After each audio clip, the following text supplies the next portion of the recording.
So hari ni aku ada dekat I Motorbike untuk tengok motor apa yang ada. Let's go.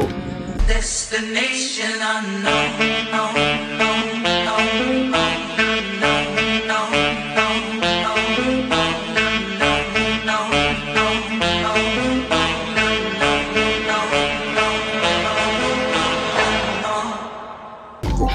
Sekarang ni aku berada dekat tingkat 2. So untuk tingkat 2 ni adalah untuk tempat clearance section. So kau boleh nampak motor-motor yang ada dekat sini.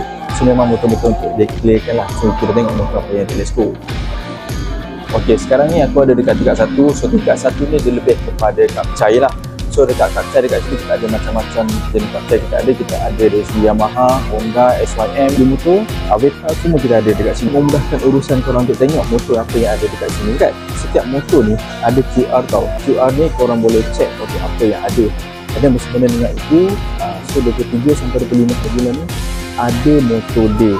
Korang boleh datang untuk korang tengok sekali, ada diskaun, ada voucher, ada dapat merchandise, semua ada guys.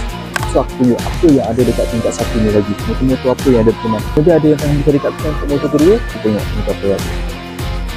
Ok guys, so untuk geng-geng skuter untuk gadis-gadis ataupun perempuan-perempuan yang nak first time nak naik motor tapi tak nak bawa motor ada gear, kita ada motor skuter kat sini. Motor skuter ni memang kita ada banyak-banyak pilihan lah. Kalau nampak dekat sini kita ada Karisma, kita ada Avanti, skuter yang 125cc dan ke bawah. Untuk korang yang nak cari motor pre-owned yang trusted, penting dia safe, fast and secure.